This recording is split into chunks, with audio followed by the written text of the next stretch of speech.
I call the honourable member, Dr. David Clark. Mr. Speaker, I join all of the colleagues in the House in acknowledging the servicemen who are remembered in the plaques at the back of this chamber. Mr. Speaker, I'm a little disappointed that the previous member didn't tell us a little about his favourite movie. Mr. Mitchell is a man of much imagination, and I'm quite certain we could have learnt a little more of his character. There's speculation of his... Members on this side are wondering why he's keeping it secret, and we'll leave that to those at home to imagine or not why that might be. I am, of course, a fan of one of the earliest movies I saw, which was Star Wars, The Empire Strikes Back. One of the earliest films I saw, and of course Yoda on the big screen. Colleagues remember R2-D2 and Obi-Wan and many other characters. I have on occasion sat in this house and thought about who might fulfil those roles in a remake. And I won't go into too much detail here because I think I'll get myself in trouble. But there are many members around this house who bear some of the characteristics, and of course the speakers all have Jedi characteristics of one nature or another.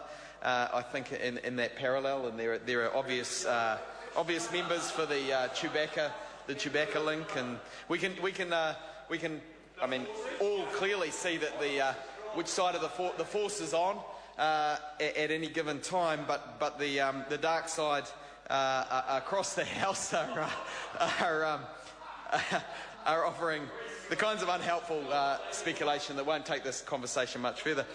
Mr. Speaker, this bill, I should put on record, it's a bit of a shame that this bill is here under urgency.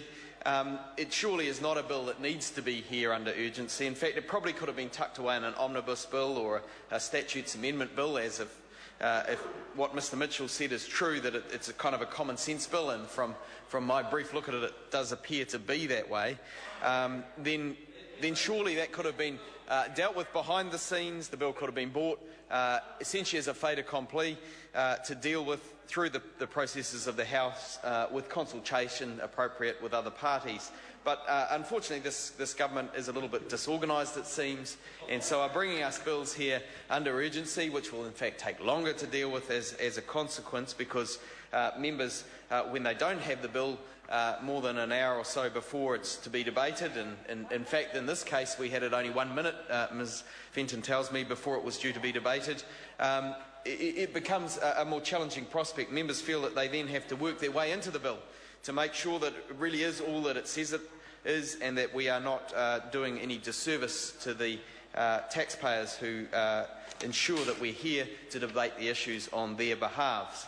So having put that on the record, I would like to go back to Star Wars for a minute or two, because Star Wars does contain so many metaphors that are apt to this House.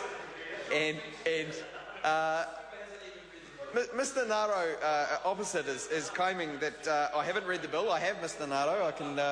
I can point to the many scribbles here and the underlinings. I know that the bill shifts the effective current ban from 9 months down to 5 months for a release of a parallel imported version of the film. And you know, I've read a little bit about what the reasons are for that. We of course have the regulatory impact statement supplied by Moby, and we have a view expressed by officials that is different to the view taken by the Minister. We have all of that there, but I think Star Wars is the more interesting topic, having had a look at the bill, if we're all honest. And I would like to take some nominations from around the House for some of those key roles. You know, the Han Solo, the Luke Skywalker, the Princess Leia from around the House, Mr. Speaker.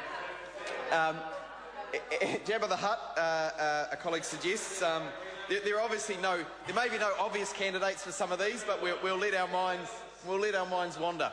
But Mr. Speaker reminds me I've only got half a minute left to wind up my speech on this bill, and I do also want to make the comment that in some ways this is debating the issue of today, and it doesn't take into account the issue of tomorrow, when ultra-fast broadband finally gets here, probably under a Labor government.